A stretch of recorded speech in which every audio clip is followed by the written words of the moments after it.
Okay, it's the second boss for Castle Ravenloft. So get ready, here we go. Looks like you're in need of a worthier foe. Let's see how you fare against my fearsome Arcolith. The Arcolith. Alright, now this guy is made of fear. That is his biggest weapon. If you're afraid of him, he will win. If you're not afraid of him, he's really just a big, overgrown, great weapon fighter. He's really not that big of a deal to take down. He's got a few attacks. One of them, he kind of swings his sword up at you, and it really doesn't do much damage. You kind of go flying across the room, but you're fine. It's kind of fun, actually. So that one you don't have to be afraid of at all. Now, he does have some downward swings. Those are tough. That's like getting hit by Orcus. Those will one-shot. So those you do have to watch out for. However, that should be the biggest problem that you have. He does have a couple of AoE attacks that can be a little bit of a problem. There, I just took that downward swing. And that was my fault.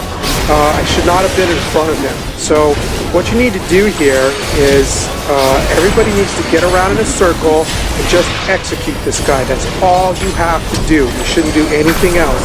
That means the paladin needs to take, or the tank I should say, needs to take this guy, keep on his front. Everybody else needs to make sure that they're on his flank or behind him, even better. Okay?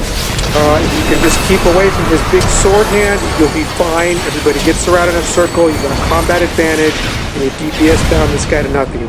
So there we go. That was that AoE attack I was telling you about. I think you got to be close to him. If you're close to him, it doesn't do much to you. I was just far enough away to get the full blast.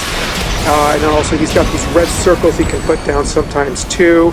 But those don't seem to be as big of a problem as the Sisters of Strahd. Okay, but you still might want to watch out for those. Okay, now that one I don't even know. Okay, so this is his big AoE attack. Okay, now when you piss him off, he sets that off. Okay, the only thing that's going to stop that is if you get him to run into one of these 4 pillars. Okay, so you have 4 pillars. You can mess up 4 times, and you can get him to run into a pillar. He'll stop. If you do it 5 times, he will not stop. And you will not win. This fight is over. Okay. So that's the biggest mechanic of this. The only thing that's going to set that power off of his is if anyone uses their stamina power pretty much at all to get out of the way of his big sword swing, or just if the paladin puts up his big protection ring or anything. If the guardian fighter uses his shield, anything, any stamina power will set him off, and he's going to go spinning into a fury. He does not like stamina powers at all. Okay? So you want to get around him in a big circle. If he's going to swing at you, use your movement. Just step to the side. Okay? Now I'm dying way too much. I've been in groups that was way less tough than this. It did not have the DPS that this group has, which is very nice. But we all just got around him in a circle, DPS'd him down, and it was not a problem. No one died. Didn't go into fury once. Okay, it was real quick, real easy. So that's what you want to do. These guys don't seem to know the mechanics as well, even though they do have the DPS. So let's get that taken care of. Get this squared away. Everybody thinks this guy is way complicated to beat or something. He's easy, super easy, unless you do the wrong thing, and then he gets to do this. Okay. So I'm going to just use, if you saw that in the corner, the stamina power from the paladin. He had his shield up, okay? Did you catch that? So that set him off. You use your stamina, and that's it. He gets to do that big, huge attack, and that one's super high damage. You've got to get away from him. There's really nothing you can do except to get him to spin into a pillar, and then that'll stop him, then you go back. So we've almost got him, okay?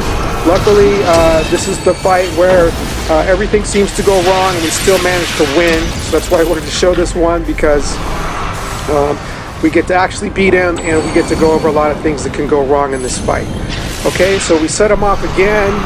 It's just getting ridiculous. We're running out of pillars, so you got to be careful. He's almost out of health, though. That's the good news. But you can see how crazy high damage that power he has is. So let's avoid that if all possible. Okay, so he's almost dead.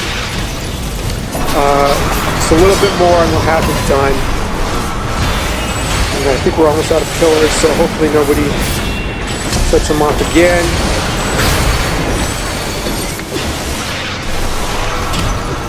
And there you have it. Okay? Failed by one of my favorite pets. Disappointing.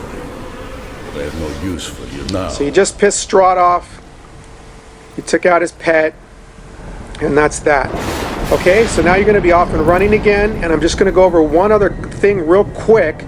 Right after you leave here, it doesn't take that long. You're going to fight a few through groups of ads, and then you're going to get to a room. It's going to be all dark. These two guards are going to come open the door for you. It's all dark inside with bats. All you want to do is run straight through to the other side. Don't do anything. Don't try to fight anything. Don't use any of your powers. There's going to be an altar on the other side. Okay, you interact with that, and it'll get rid of the darkness and the bats and everything. And you'll be fine. Okay, so here it is, right? We're running through the room. You can't really see much. There's lots of vampires around. There you go. You interact with the chapel, you cleanse it, and you're good to go. Now, after this, there's going to be several waves of werewolves that come jumping through the stained glass windows. You're going to fight them. They're not really that tough, but there's several waves, so it's kind of like a mini boss here. And you're good to go. So the main thing here is just not to mess around or run straight through and interact with the altar. That's the main thing that can get you here. But if you do that, you're good to go. All right? So go ahead and give this video a like, subscribe to my channel, and I will see you at the final boss, Castle Ravenloft.